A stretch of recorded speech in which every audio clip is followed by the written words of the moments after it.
Hi, Brad. Hi, Sal. The Grand Canyon in Arizona, Yes. United States of America. Yes, it's beautiful. National park? Yeah, it is a national park. It's been around for a long time. Right. It's the Colorado River for the last however many millions of years has just carved this canyon down a mile. It's really outstanding. I don't know what the view from rim to rim is. If you hike it, it's like 21 or 25 miles, but that's not as a crow flies across the top. But it's easy 10 miles across, I have to say. Yeah. It's great. I went to the Grand Canyon ages ago in the fall time, so right now it's around fall. Yeah. It was pretty great. It was very cold in the morning, but it warmed right up. And Arizona is in the southwest of the United States. Most of the time it's comfortably warm. Well, the south rim is at 7,000 feet. Okay. So you are at elevation. The north rim's at like 8,300 feet. Okay. So there's snow. I mean, it definitely In the snows winter. in the winter. Yeah. So you can hike it year round, but there are places. I mean, the sun's not going to necessarily melt the snow, or it can create ice. So they say when you're hiking in the winter, have your little crampons you can put on your shoes to get over some of the icy areas. But I did it in summertime.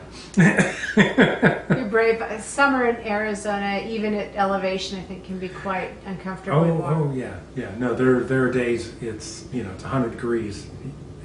You don't want to be hiking too much. We had quite a nice. It was 75. I mean, just wow, you couldn't have nice. beat it. My first impression of visiting the Grand Canyon was almost vertigo overwhelmed. It's so massively huge. When I saw it for the very first time, I parked with my daughter in a parking lot, and then we walked towards the rim, and you couldn't see anything really from where the parking lot was. Right. You really do have to get quite a bit near the edge, I guess. And oh my goodness, it's amazing. Just that experience alone is something I would repeat if I could over and over again. It was thrilling, I guess. Oh yeah. Our first day. I mean, the first thing we went to the visitor center, and then walked out behind it to Mather Point, and it's just. I mean, it kind of takes you out to where you were really looking out and looking down, and you can see the plateaus as they're going down, and the colors. The reds, oranges, browns, everything. Of the different striations were amazing. And then because it was a little on the slow side, they didn't have the bus going out the west road. You could drive out there. I think in the summertime they close it to driving traffic because there's so many cars. So you were at the south or the north? South. Okay. And we stopped at every point all the way out to the end. There's 10 different stops you can make, and each one of them just like it's really outstanding. So neat. Yeah. There's a lot of different things you can do there. Of course, all the visitor centers at the different national parks are amazing. This particular national park, you can hire mules to help you, I guess, get down and get back up, or maybe just go back up. I don't know. We didn't take mules when I went. I'm not sure the protocol on that. We hiked down the South Kebab Trail and stayed at Phantom Ranch overnight, and then hiked back out the next day. Got up at 5 a.m., started hiking in the dark, and made it back, 1 o'clock, time for lunch, cold beer and lunch. How far down is it on the trail? The trail hike? The trail hike going down is 8 miles, and coming up it is 10. Okay. So it's steeper on one trail, and that's the one we went down. Hiking poles are really helpful because some of those steps are, tall. You don't really want to be doing it. So I really use the hiking poles. And then coming out, now you don't have to hike to the bottom, particularly on the Bright Angel Trail. A mile down, there's a little house, bathrooms. You can go 1.5 miles down, you can go 3 miles down, or 5 miles down. Just keep in mind, you got to hike back up. Yeah. There isn't any level, nothing level in the first 5 miles.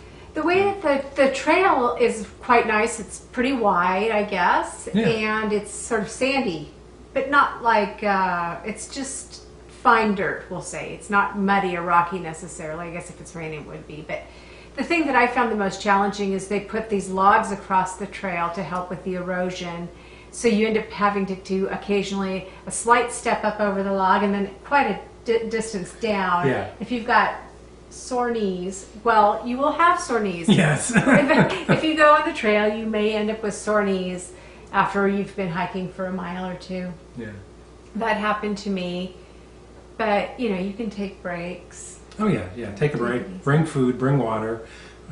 I don't think they had fresh water on the trail. They have it at the top, obviously. And the South Rim has got, you know, Yosemite Lodge, which is, you can get a, what? Yosemite, Grand Canyon Lodge. It's okay. And you can have a room just looking out over the canyon. We stayed at the, that's like, you know, $275 a night. So we passed on that and stayed at the Misaki. Anyway, and that was more reasonable, like maybe $100 a night. So we stayed there on the night before we hiked and then the day after. So we stayed a couple of days there, and then Phantom Ranch is nice. It's quite warm in the bunkhouses, which is nice. And that's at the bottom. That's at the bottom, yeah. Nice. And you can, if you want to carry the backpack and the tent and everything, that's what my brother Scott did, and he camped out down there. And Nice. my son Chris and I stayed at the Phantom Ranch in the bunkhouse. I've not just explored the American Southwest a lot, but I've seen a little bit of it. It is really stunning. Yes. It's just different. You know, the United States has got a lot to offer, and we need to explore more. Oh yeah. Well, you know, it's a national park. It's a national park for a reason. You know, there's a lot in the Southwest. There's, you know, Antelope Canyon. We'll talk about that in our next video. You know, Monument Valley, Chinle, National Monument, National Park. I think it's a national monument. Okay. So I mean, there's really a lot to see, and you know, take a summer road trip. You could probably get to the Southwest. I wouldn't go in the summer. I felt like the fall was perfect for my purposes. It was cool in the shade, and I think I was there in a late fall, and comfortable in the sun. Actually, a little bit warm in the sun, but cool in the shade, and it was quite cold in the morning. That works for me. Yeah. Well, you know, it depends. I mean, you know, we were there. The temperature was great. You know, we didn't want to be out, and you know, at the end of the day, you know, 3 or 4 o'clock, it's up to 80 degrees. We didn't really want to be hiking in the direct sun because on most of this trail, there's not any shade. Right. It's the desert. Yeah. So, but if you get it to where the sun's still behind, because you're in a canyon, so we didn't really get direct sun until the last hour, and it was good. Good. You would go back? Oh yes, Yeah, go me back too. in a minute. I wish I could go right now. Yeah, and I would hike to the bottom. Now, there's stories about people hiking to the bottom and hiking back up in one day.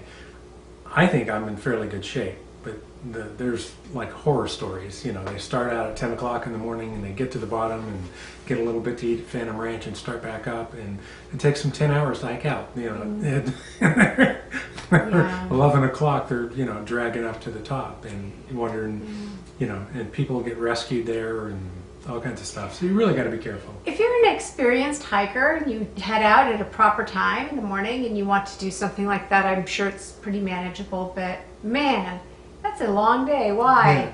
No, if you, if you're a good hiker, I mean, you know, my brother Scott, he could do that, no Sure. problem.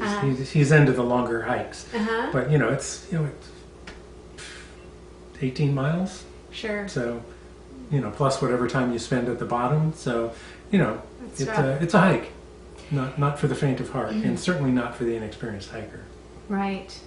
Well, you know, and if you're a mature person or you're a person who is differently abled, there's still a lot to see. There's no reason you have to hike all over the place, and you can do tiny little hikes that aren't super steep. There's some accessible areas. Yeah, all of the viewpoints are great, and like I said, you can just hike down that first mile and, you know, stop there, and there's a little place you can sit and look, and so no reason, you know, you have to do more than that. And it's completely worth it, even just to do that if you don't want to do a huge hike. It's amazing. One of my best pictures is we're probably 1.5 miles from the top, and I'm looking up at the rim. It's beautiful, and the moon's coming up over it. It's fantastic. Yeah, you don't have to go to the bottom. It's beautiful. I think we're both on the same page here. Yeah. Recommend and go back. Yes, Okay, absolutely. awesome. Thanks, Brad. Thanks, Al.